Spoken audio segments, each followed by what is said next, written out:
Hello, everybody. This is going to be a little bit different than my normal 10 good minutes. I am actually in a school van. I think everybody in here knows I'm a boarding school teacher. I'm a coach. I do chaperone and affiliate duties in the dorms, etc. And so today I am for my sins, for my choices in life. I kid. I'm actually headed toward Boston to pick up some kids who were at a Model UN conference, and a buddy of mine who runs the program asked me to go pick them up. So here we are. And of course, you're probably wondering, why is Cale doing this? Well, when you're a boarding school teacher, this is one of the things you kind of sign up for. It's a kind of a total life, and it's great. Sort of suits me, I suppose, because despite the fact that I'm going in a van right now up to Boston, I have confessed to you before about being a little bit of a hobbit, and that's true. I am a little bit of a hobbit, but when you work at a boarding school, you do a little bit of everything, and you do a little bit of everything all the time. So here we are. At any rate, I am been thinking a lot about this life, as a teacher, and I think I've asked you before, or I've asked out loud. I suppose if you've been watching my vlogs, you know that I talk a lot about what I'm going to do next. The path of a teacher, if you want to make some more money, is you become an administrator, right? So there's a little bit of an irony there that in order to, I'm going to turn this down, in order to make more money to support a family or go on vacation, whatever it is you want to do with that money that you make, you really need to get out of the classroom, and which is a shame, because the whole reason I started doing this stuff in the first place is because I love teaching. I love being in the lab of the classroom with the kids, and we are reading, in my case, we're reading old books together for the next generation, and of course I find that edifying, and I'd like to think that my students find this work edifying too. And so I'm really not looking for ways to leave that. In fact, I think so much of my own formation, so much of my own person, like who I am, is in large part due to being in the classroom. Now, I've done the administrative thing. I did it for a dozen years, and I was fine at it, I suppose. But I elected a couple of years ago to return full time to the classroom, and I've got no regrets, other than the fact that it makes it a heck of a lot more difficult to scratch together a living of some sort. So at any rate, that is that is a real reason for me jumping into this this world of YouTube and postings and all of that. I dabble a little bit in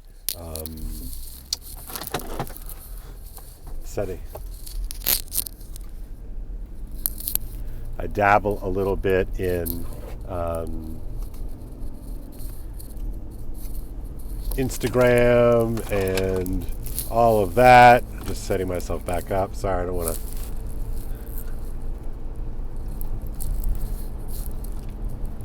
So, dabbling a little bit in on Instagram, and of course, I love X, Twitter. But I'm trying to do this thing with YouTube. And the reason why I am trying to do this thing with YouTube is I believe that I am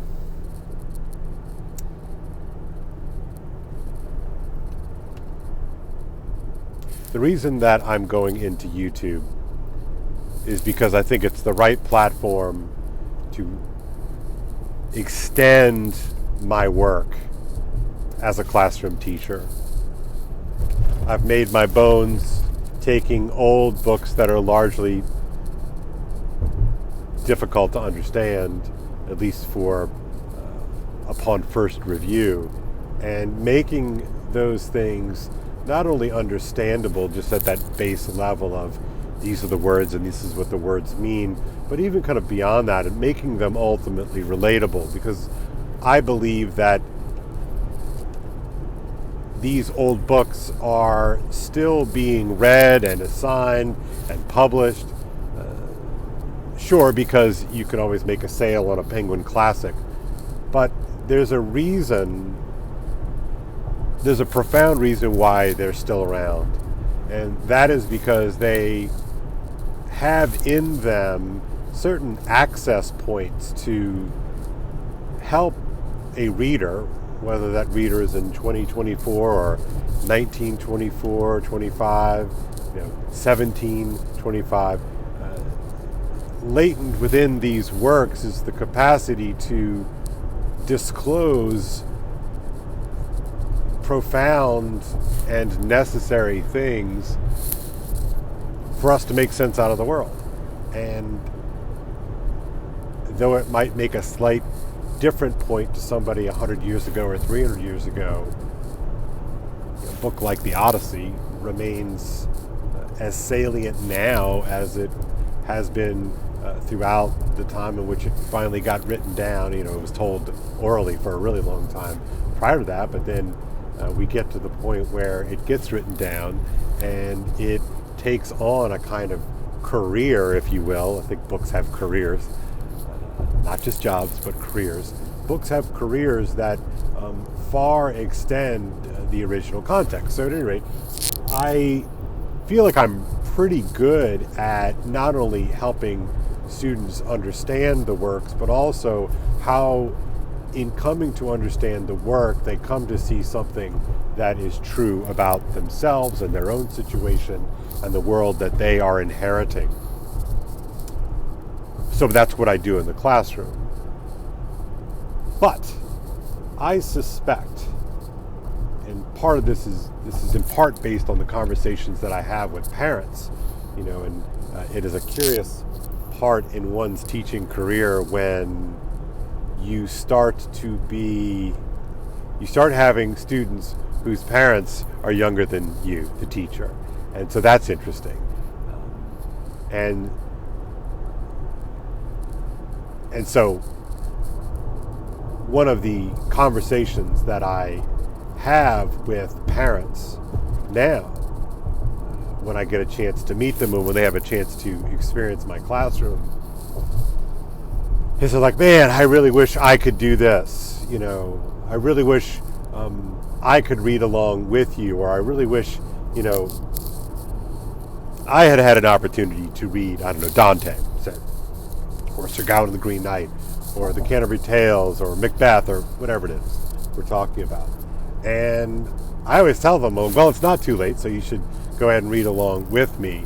But I wonder if there are plenty of folks out there who, for whatever reason, do not feel that they got or had access to or were exposed to these great works that have served in many ways to create the world we inhabit. And so I've had this idea in my head for a really long time that why not do that? Like, why not find a way to do with people my own age what I get to do with their children in the classroom? Read these old works, these great works together. And, I teach at a prep school, so, a vast majority of the students that I teach come from, largely intact families and husbands and wives who have done quite well for themselves in, this great meritocracy of ours. And so they've done well. They've they've made their money, they get to go on their vacations, and they are raising their children. And just like the rest of us are worried about the future of their own kids and all that. But, when you reach a certain age, you start to recognize that there's more, Horatio, there's more going on in this world than making a living. Or I should say, not that there's, of course there's more than making a living, but once you can achieve that, you still are confronted with the question of why and so what, and those existential questions that I am blessed to be able to talk with my 15 and 16 and 17-year-olds with. Who am I? Is there a God? Where did I come from? And what am I supposed to do with my life? Those questions don't go away when you get a good job. Those questions don't even go away when you get married and have a family. In fact, you might say that those questions become all the more acute. And so the exchange that we have made in our world is that we have exchanged power for meaning. And that's not my idea, but follow along with me for a second. Power, in other words, agency. In other words, how to, as I said before, make a living. And some people do that in spectacular fashion. Some people do that in a very modest fashion. But making a living is not nothing. But once you achieve that, you find that those questions you delayed for very practical and pragmatic reasons don't go away. And for many of us, and I put myself in this category too, you can fill your life with all kinds of distractions. You can throw yourself into golf, you can throw yourself into cooking, you can throw yourself into woodworking, you can throw yourself into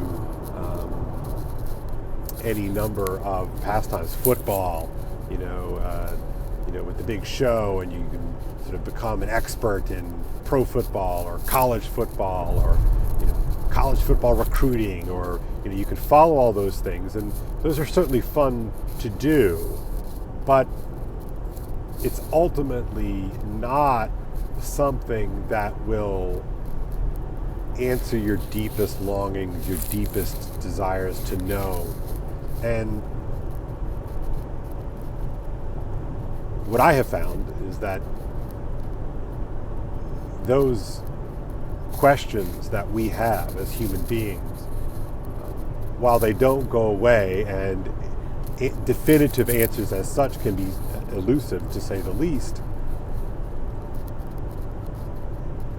we have access to a reservoir of bright, intelligent, sometimes crazy, but ultimately generous people who have asked these questions before us and have written some of their answers down. Or they take the questions and they play the great what-if game of fiction, of telling a story. Story, as I've said before, is a kind of lab in which we get to watch ourselves. And there's real power in that. And so in watching, say, Hamlet's story, we can follow along with him and in a way become him as he asks these questions, as he poses, the great to be or not to be speech, or as he confronts the mortality, the tragedy of life, with his father passing away and his mother jumping into bed with the man who has stolen his crown all too quickly. Hamlet, the continued salience of a Hamlet rests in the realness of that characterization, so that in some senses we can know Hamlet more than we can know ourselves. But at any rate, I have found when I first read Hamlet at the age of 18, 17, And then when I read Hamlet again when I was 27, and I read Hamlet again when I was 47 and teaching Hamlet, in successive years, that there's a way in which the book changes too. It kind of changes with you. And so when you read a book in school when you're 17, and then when you read a book again when you're at your leisure at 47, not only does the book change, but it reveals deep changes within you, and it awakens often dormant inner realities that we face or that are bothering us kind of in a nagging fashion. So I wonder if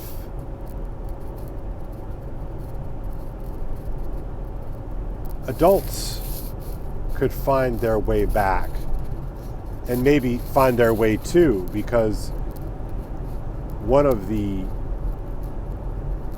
currents in the conversations that I have with parents is they simply say they didn't get this. I never had it. And when when you pass the threshold of 50, you start to think about time in a different way.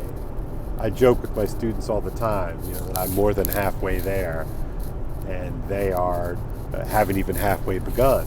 And your perspective on things changes when you recognize that you have more life behind you than you have in front of you. And so then you start to think of, how do I extend myself? How do I conceive of a future without me in it? John Vervaeke, a Canadian scientist and philosopher, notes that one of the nagging questions we have is, what do you want to exist in the world after you're gone? And for me, it's not so much that I want something of me to exist, but that I want this body of knowledge, this body of wisdom to endure. And it has really been hitting me a lot lately that what I want to endure is the very thing that has given me meaning, and that has given me a sense of the reality of things. And that it's not just enough to make sure that a library of all, of a copy of every book exists. It's not a matter of making sure that you can stick every book in every language that has ever been written on a flash drive, although that's pretty cool that we can essentially do that. But books don't live on the page. They live when human beings read them. And so therefore the wisdom that exists in books only kind of metaphorically lives in books, because the words written on the page open up something in us. And so then when we read these old books and something comes alive in us, that author who is long dead and gone, let's say if you're reading Shakespeare or Hamlet or Dante or Dostoevsky or Faulkner or what have you, Flannery O'Connor, Toni Morrison,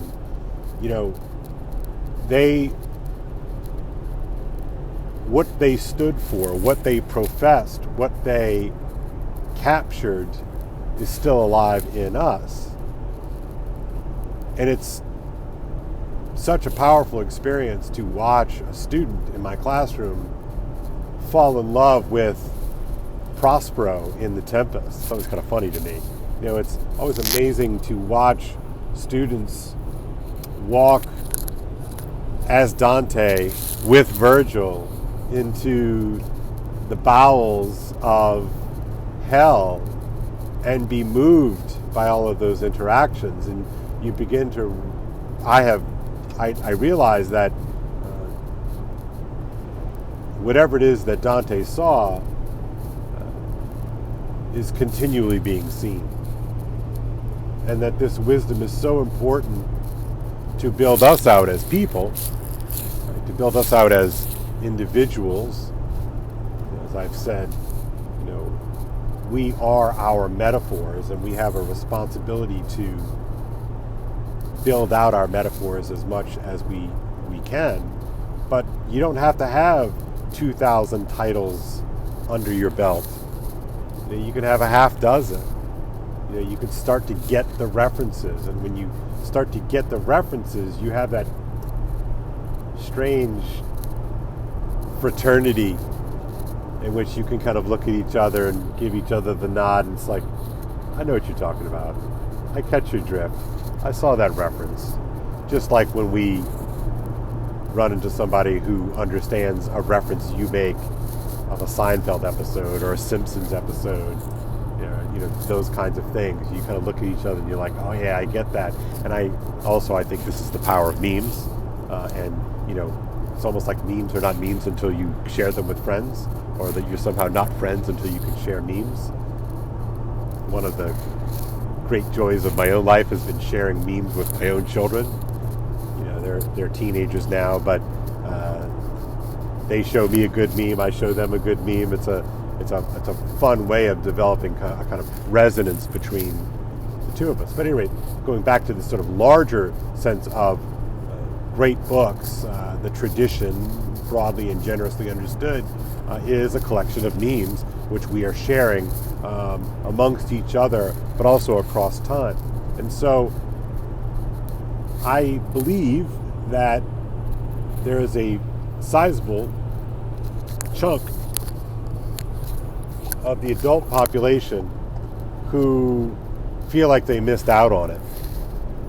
And I'd love to find a way to connect with you all. You too? Are there dozens of us? Dozens of us, I tell you.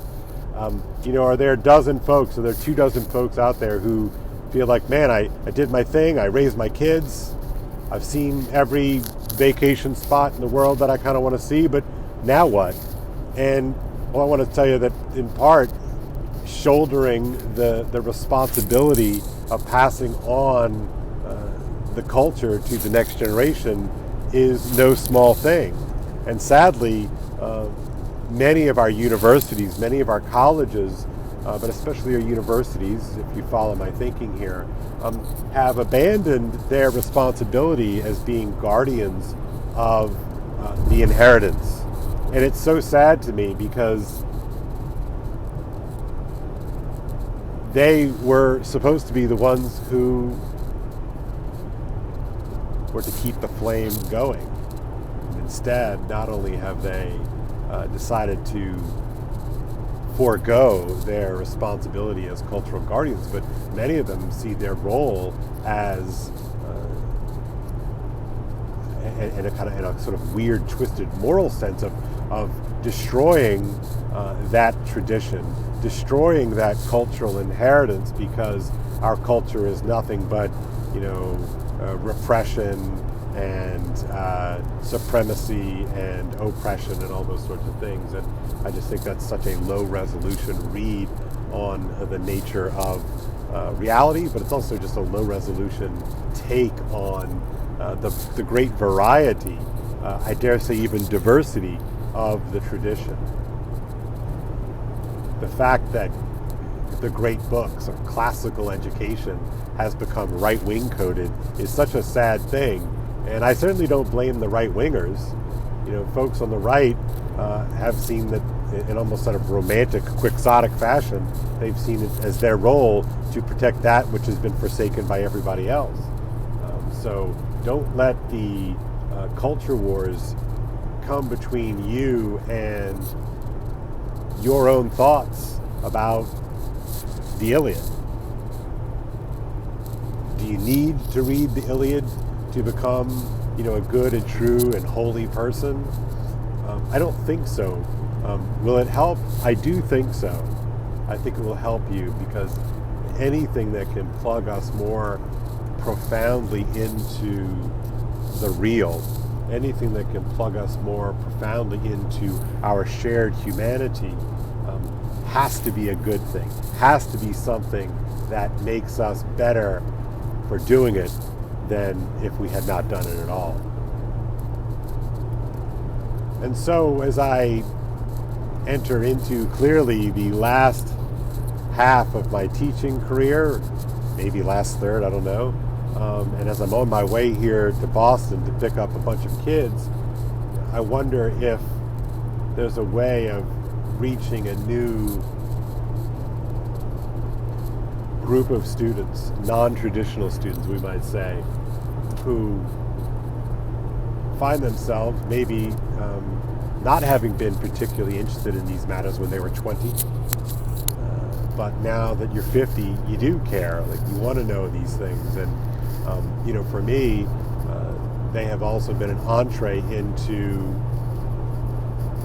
the most profound aspects of even faith. So, I'm not saying that if you start reading a bunch of great books, you're going to start going to church, although I do recommend it.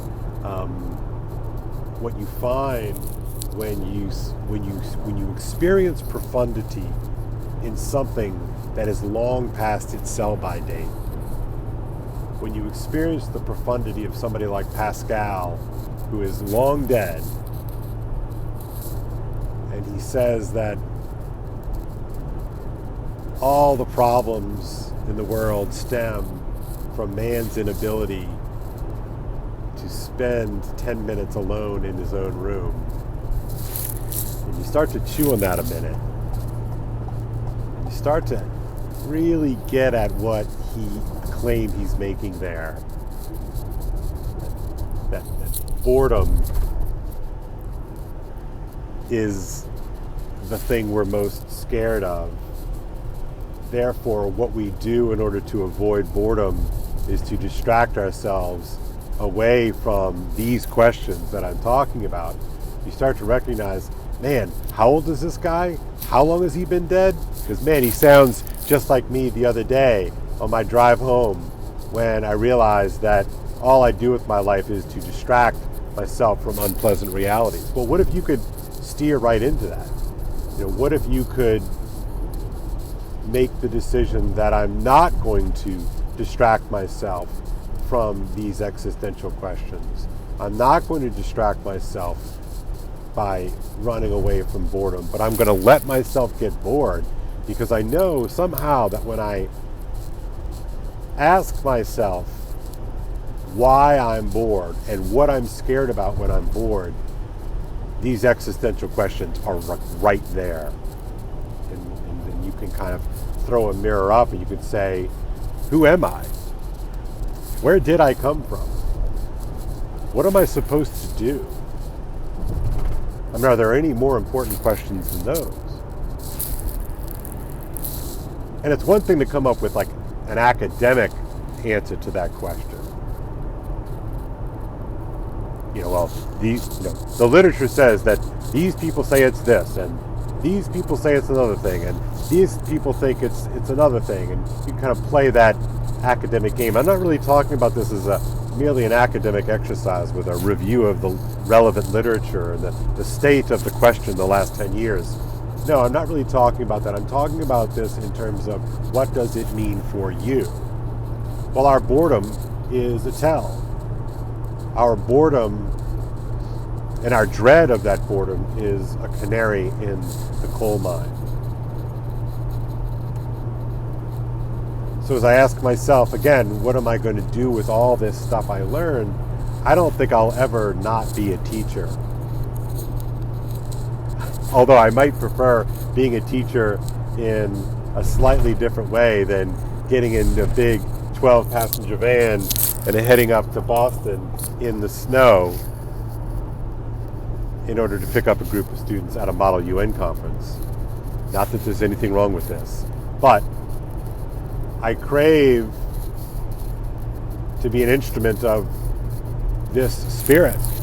I want to not only help people make sense out of words, but ultimately help them see how a deep experience with an old book can open up things in